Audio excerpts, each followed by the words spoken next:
The notification pinged on my phone at 11:47 p.m., 12 hours before the most important day of my academic career. I was in the university library, doing final preparations for my doctoral thesis defense when the tracking software I'd installed sent an alert. Unauthorized access detected file. Final_thesis_complete.pdf. My heart stopped. For years of research on breakthrough cancer immunotherapy treatments, hundreds of thousands of dollars in grants, countless sleepless nights, all contained in that single file. I opened the tracking app with trembling fingers.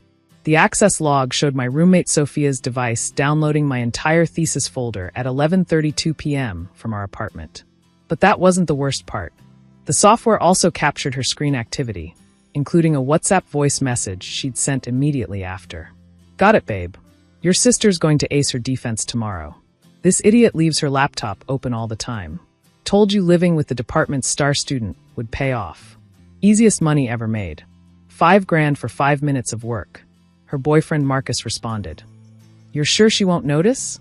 She's at the library pulling an all-nighter like always. By the time she gets home, Amy will have already submitted it at Lancaster University. Different state, different committee. No one will ever know. Your sister gets her PhD, we get our vacation money, and Little Miss Perfect gets what she deserves for making the rest of us look bad. I sat in the library stacks, struggling to breathe. Sophia, who I'd shared an apartment with for 2 years, who I'd helped through her own master's program, who knew exactly how much this research meant to me, had just sold 4 years of my life to a stranger. But as the initial shock faded, a cold fury took its place. They'd made one crucial mistake. They thought I was just another naive academic who wouldn't protect her work. They didn't know that after noticing strange access patterns last month, I'd installed military-grade tracking software that recorded everything. Keystrokes, screens, audio, even webcam activation. I pulled up my laptop and checked the full logs. This wasn't the first time. Sophia had been accessing my files for weeks, reading my research, my notes, even my personal journal. She'd been planning this, waiting for the perfect moment to strike. The thesis defense was at noon. Amy, whoever she was, would be presenting my work at Lancaster University at 2 p.m., according to their conversation. 2 defenses, 2 universities, 1 thesis. In academia, this was the highest form of treason. But I had something they didn't expect. Evidence, preparation, and the kind of vindictive creativity that comes from pure rage. First, I called my advisor, Dr. Catherine Chun, despite the late hour. She answered on the 3rd ring. Amelia? What's wrong? Dr. Chun, I need you to do something that's going to sound paranoid. Can you please log into the university system and download my thesis submission? Timestamp it, hash it, do whatever you need to prove ownership. Right now. What's happening? My roommate just sold my thesis to another student. I have proof, but I need to establish chain of custody before they submit it tomorrow. The silence on the other end was deafening. Then, send me everything. I'm calling the dean. Next, I logged into my cloud storage where I kept my real backups, the ones Sophia didn't know about. My published thesis was comprehensive, but I'd held back 3 crucial elements. My most innovative algorithm, 2 key datasets, and the breakthrough conclusion that tied everything together. Without these, the thesis was impressive but incomplete. With them, it was revolutionary. I quickly prepared 2 versions. The complete thesis with everything included, and a modified version with subtle but critical errors introduced into the methodology. Errors that would be impossible to defend without understanding the underlying work. Then I did something that would have made me sick 24 hours ago. I logged into Sophia's email using the password she'd stupidly saved on our shared Netflix account. There it was, correspondence with Marcus and Amy, the $5,000 PayPal transaction, even Amy's flight confirmation to present her defense at Lancaster. I forwarded everything to myself, Dr. Chun, and the Lancaster University Ethics Committee. By 3 a.m., I was back in my apartment. Sophia was asleep, probably dreaming of her vacation. Her laptop was on the kitchen counter, my thesis PDF still open on the screen. The arrogance was breathtaking. I made coffee and settled in for the longest morning of my life. At 7 a.m., Sophia emerged from her room, stretching and yawning. Oh hey, you're back early. Ready for the big day. Never been readier, I replied, sipping my coffee. She poured herself juice, playing the supportive roommate. I'm so proud of you, Ames. For years of hard work finally paying off. I'll be there cheering you on. Actually, I said casually, I wanted to thank you. She paused. For what? For teaching me the importance of security. You know, protecting your work, being careful who you trust. Really valuable lessons.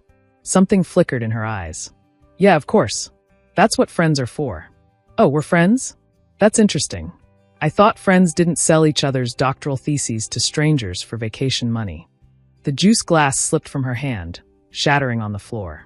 Orange liquid spread across the tiles like spilled secrets. What are you talking about?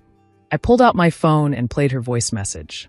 Her face went from confused to pale to green as her own words filled the kitchen. This idiot leaves her laptop open all the time. Easiest money ever made. Amelia, I can explain. Can you? Can you explain why you thought 4 years of cancer research was worth $5,000? Can you explain why you chose to destroy my career for a vacation? Can you explain why Amy Martinez is planning to present my exact thesis at Lancaster University this afternoon? Sophia sank into a chair. How do you know about Amy? Tracking software. Every keystroke, every download, every message. I have it all, Sophie. Including the part where you called me Little Miss Perfect who needs to get what she deserves. You spied on me? I actually laughed. You stole my life's work and you're offended that I protected it? The audacity is almost impressive. It wasn't supposed to hurt you, she burst out. Amy's committee doesn't overlap with yours. Different university, different state. No one would ever connect them. You'd still get your PhD. With my work published under someone else's name? With my research attributed to a stranger? Do you have any idea how academia works? The first person to publish owns the discovery. You didn't just steal my thesis, you stole my future career. I was desperate. Student loans, rent, everything piling up. And you with your grants and your fellowships and your perfect GPA. You don't understand what it's like to struggle. I don't understand struggle? I stood up, rage finally breaking through. I grew up in foster care. Everything I have I earned. Every scholarship, every grant, every achievement. And you had parents who paid your undergrad, who co-signed your loans, who send you money every month that you spend on clubs and clothes. Don't you dare talk to me about struggle. My phone rang. Dr. Chun. Amelia, I have the dean and the ethics committee on a conference call. Can you join us? On my way, I said, grabbing my bag. I turned back to Sophia one last time. Your vacation just got canceled. Permanently. The meeting was swift and decisive. With the evidence I'd provided, screenshots, audio recordings, digital trails, the case was clear-cut. The university police were notified. Lancaster was contacted. Amy Martinez was about to have a very bad day. But the best part was yet to come. At noon, I stood before my defense committee, calm and prepared. In the audience sat Sophia, flanked by 2 university security officers. She'd been instructed to attend as part of the investigation. Next to her sat Marcus, who'd been picked up at his apartment an hour earlier. Before I begin, I announced, I'd like to address an unusual situation. My thesis has been stolen and is being presented at another university as we speak. However, I want to assure the committee that what I'm about to present is my complete work, including elements that the thieves don't have. I clicked to my first slide. What was stolen was version 4.7 of my thesis. What I'm presenting today is version 5.0, the complete work. For the next 2 hours, I presented 4 years of groundbreaking research. But I made sure to highlight every element that Amy Martinez wouldn't have. The corrected algorithms, the complete datasets, the revolutionary conclusions that the stolen version lacked. The stolen thesis contains a critical error in the immunotherapy delivery mechanism, I explained, clicking to a detailed slide. Without understanding the underlying protein interactions, which I've kept in separate encrypted files, the proposed treatment would actually accelerate tumor growth rather than inhibit it. Anyone attempting to defend this work without truly understanding it would be advocating for a treatment that harms patients. I saw Sophia go rigid in her seat. She was beginning to understand the trap I'd set. Furthermore, I continued, I've watermarked my data at the molecular level. Every image, every dataset, every model contains invisible markers that prove ownership. These markers are registered with the International Scientific Database and time-stamped as of 6 months ago. The committee was riveted. This wasn't just a thesis defense. It was a masterclass in intellectual property protection. 2 hours later, I emerged with my PhD and a standing ovation from the committee. Sophia was arrested on charges of theft of intellectual property, conspiracy, and fraud. Marcus was taken in as an accomplice. But the real drama was happening at Lancaster University. Amy Martinez, confident with her stolen thesis, had apparently struggled from the first question. Without understanding the underlying work, she couldn't explain basic methodology.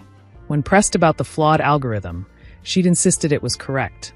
After all, that's what the stolen document said. Dr. Patricia Williamson from Lancaster called me that evening. Ms. Williams, I've been in academia for 30 years, and I've never seen anything like this. Ms. Martinez couldn't answer a single substantive question. When we confronted her with the evidence you sent, she broke down completely. She's been expelled and criminal charges are being filed. What about her previous work? I asked. Under review. If she stole this, what else has she stolen? Her entire academic career is now in question. The investigation that followed revealed a broader network. Sophia and Marcus had been running this scheme for 2 years, stealing and selling academic work to desperate students. My tracking software had captured enough evidence to identify 12 other victims. Sophia was sentenced to 18 months in prison and ordered to pay restitution. Marcus got 2 years. Amy Martinez lost everything: her academic career, her reputation, and faced her own criminal charges. But justice wasn't just about punishment. It was about prevention. I partnered with the university to develop a comprehensive digital security program for graduate students. My tracking software became the basis for a university-wide system to protect intellectual property. 6 months later, I received a letter from one of the victims we'd identified. Dr. Williams, thank you for exposing this network. I thought I was going crazy when my research started appearing in other papers. Now I know I wasn't paranoid, I was targeted. Your courage in fighting back saved not just your work, but mine and many others. With gratitude, Dr. Michael Torres.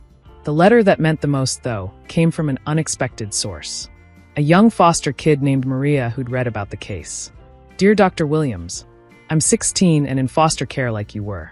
Everyone says people like us don't make it to college, let alone get PhDs. But you did it.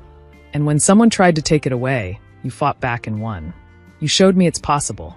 I'm going to be a scientist too. Just watch. Maria, I framed that letter. It sits on my desk next to my PhD. A reminder that our achievements mean more when we protect them, share them, and use them to light the way for others. Sophia thought she was stealing a thesis. What she actually stole was my naivety, my trust in others' good intentions. In return, she gave me something invaluable. The knowledge that my work was worth protecting, my achievements worth defending, and my future worth fighting for. My cancer research has since been published in Nature, with my name, and only my name, as the author. The treatment protocols I developed are now in clinical trials, potentially saving lives. Sometimes I think about that night in the library, when I first saw the theft alert. How different things might have been if I hadn't installed that software, if I'd been as careless as Sophia assumed. But I wasn't careless. I was a foster kid who'd learned early that everything you value can be taken away, that the only person who'll truly protect your dreams is you, and that when someone tries to steal your future, you don't just defend it, you destroy them with it. The morning of submission deadline, I submitted not just a thesis, but a declaration. I am not your victim. I am your reckoning. And I passed with distinction. Thanks for watching. See you again in the next video. Stay stunned. It's better this way, my sister whispered to my unconscious body. He loves me now. I heard everything but couldn't move. 6 years later, she lay dying. You're the only match. Please. I looked at my fiancé, now her husband, and said, get out of my office. Both of you. They sat there in their designer clothes. Clothes I recognized from my Instagram stalking. Not that I'd admit it, looking desperate and diminished. Cynthia, my younger sister, was skeletal now, her perfect skin yellowed with kidney failure. Nathan, my former fiancé, still handsome but worn down, clutching her hand like he once held mine. Please, Iris, Cynthia whispered. I know I don't deserve. You're right. You don't. I turned back to my computer, to the surgical schedule I'd been reviewing. Dr. Martinez in nephrology can discuss your dialysis options. The door is behind you. You're a doctor, Nathan said, his voice cracking. Doesn't that mean something? The Hippocratic Oath. I finally looked at him properly. 6 years had aged him well, unfortunately. The same hazel eyes that had promised me forever. The same lips that had kissed my sister while I lay unconscious. I'm a neurosurgeon, Nathan. I work on brains, not character deficiencies. Though in your case, I might make an exception. That's not fair. Fair. I laughed, sharp and bitter. Let me tell you about fair. I stood, my white coat a shield I'd earned through years of brutal work. Fair would have been waking up from my coma to my fiancé by my bedside, not to an empty room and a nurse awkwardly explaining that my visitors had stopped coming. Fair would have been my sister protecting me while I was vulnerable, not stealing my life while I fought to survive. We didn't plan it, Cynthia protested weakly. No. So you accidentally fell onto Nathan's lips? Accidentally moved into my apartment? Accidentally wore my wedding dress? Yes, Mom told me about that eventually. You wore MY dress to marry MY fiancé. You were in a coma for 8 months. Nathan burst out. The doctor said you might never wake up. And that's how long you waited? 8 months. After 5 years together. I moved around my desk, needing distance from them. I've seen families hold vigil for years. Parents who never give up. Spouses who sleep in hospital chairs for decades. But you couldn't even make it a year. It wasn't like that, Cynthia said. We grieved together. It just happened. I heard you. The words fell like stones into water. They both froze. What? Nathan's face went white. I was locked in for 3 weeks before the coma lifted. Aware but unable to move or speak. The doctors didn't realize. I let that sink in. I heard everything. Every word. Every confession. Every kiss. Cynthia's hand went to her mouth. Oh God. It's better this way, I quoted.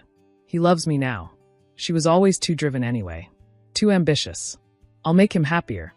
Ring any bells, Cynthia? I didn't mean. You did. You meant every word. Just like Nathan meant it when he told you I was exhausting with my career goals. That he was tired of competing with my ambition. That you were easier to love. Nathan looked sick. Iris, the funny thing is you were right. I was ambitious. Driven. And that drive. It got me through recovery. Through relearning to walk. To write, to operate. It got me through medical school with a traumatic brain injury. It made me the youngest department head this hospital has ever had. I smiled coldly. So thank you for finding me exhausting. It's my best quality. We have children, Cynthia whispered. 2 boys. They need their mother. And my children needed their mother too. The ones I'll never have because the accident damaged more than my brain. But you knew that, didn't you? You were there when the doctors explained. It's why you were so quick to take my place. You knew I couldn't give Nathan the family he wanted. Silence stretched between us, 6 years of betrayal condensed into one moment. Will you at least get tested? Nathan asked finally. Just to see if you're a match? I already know I'm a match. I've always been a perfect match for Cynthia. Blood type, tissue markers, even our rare genetic variant. We used to joke about it. How I could always be her backup plan. Hope flickered in their eyes. But being a match doesn't mean being a donor. You'd let her die? Nathan's voice rose. Out of spite. Spite. I pulled up my schedule on the computer. This is my surgical roster for the next month. 17 brain surgeries. 6 of them on children. 3 are considered inoperable by other surgeons. Those families came to me because I'm the best at what I do. Because I spent 6 years turning my trauma into expertise. I turned the screen toward them. If I donate a kidney, I'm out for 6 weeks minimum. Longer if there are complications. Those 17 people wait. Some might not survive the delay. So tell me, Nathan, whose life matters more? Your wife's or the 6-year-old with a brain tumor? That's not. You can't make us choose. I'm not making you choose. I'm explaining my choice. I have one body, one set of organs, one life to live.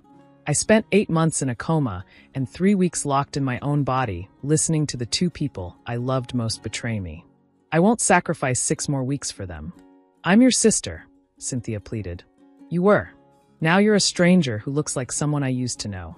I sat back down. There are other options. Other donors. The waiting list.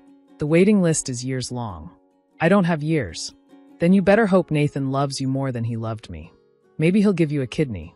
He gave you everything else of mine. Nathan stood, angry now. This is cruel. You've become cruel. No, I've become honest. You want cruel?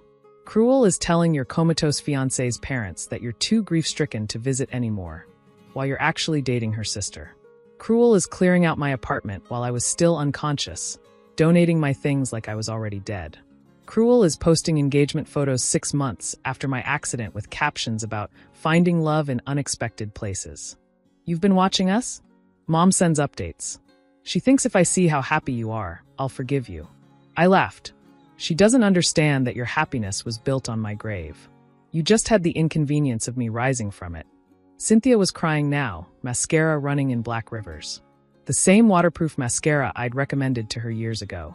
Please, she whispered. I'm sorry. I'm so sorry. We were wrong. We were horrible. But please don't let me die for it. I thought about the girl who'd crawled into my bed during thunderstorms, who'd stolen my Halloween candy but always left the Reese's because she knew they were my favorite, who'd been my maid of honor at the wedding that never happened. Then I thought about waking up alone, the physical therapy without visitors, the nights I'd cried for Nathan, only to find out from a Facebook status update that he was honeymooning with my sister in the Maldives, the same resort we'd booked for our honeymoon. I won't let you die, I said finally, but I won't save you either. There's a difference. Iris, get tested, I told Nathan. You share a life with her. Share a kidney too. Or doesn't in sickness and in health apply when it's actually inconvenient? They left without another word.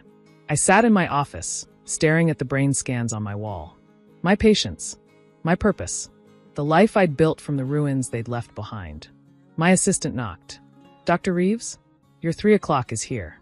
The Patterson family, about their daughter's surgery? Send them in. A couple entered with a 12-year-old girl, all nervous energy and hope. The kind of family that stays together through comas, through crises, through everything. Dr. Reeves, the mother said, tears already forming. Thank you for seeing us.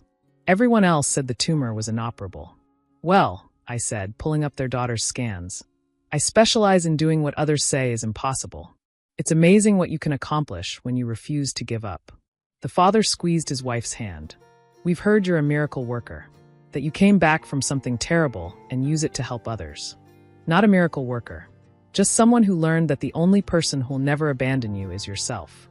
So I made sure I was worth saving. I smiled at their daughter. Now, let's talk about saving you. As I explained the surgery, I thought about Cynthia lying in a hospital bed somewhere, hoping for salvation. Nathan sitting beside her, probably calculating what organ donation would mean for his lifestyle. They'd taken everything from me once, my fiancée, my sister, my trust in love itself. But they'd given me something too, the knowledge that I could survive anything. Alone. Without them. My phone buzzed. A text from my mother. Cynthia says you won't help. This isn't like you. Where's your compassion? I typed back. I left it in a coma ward 6 years ago. Someone should have been watching it. Then I turned off my phone and focused on the family in front of me. The 12-year-old who needed my skills. The parents who'd never give up on her. The people who deserved my kidneys, my time, my compassion, my miracles. The truth was simple. Cynthia might die waiting for a kidney. That was tragic. But I'd already died once, been mourned, replaced, and forgotten while my heart still beat. I'd clawed my way back to life alone. She had Nathan.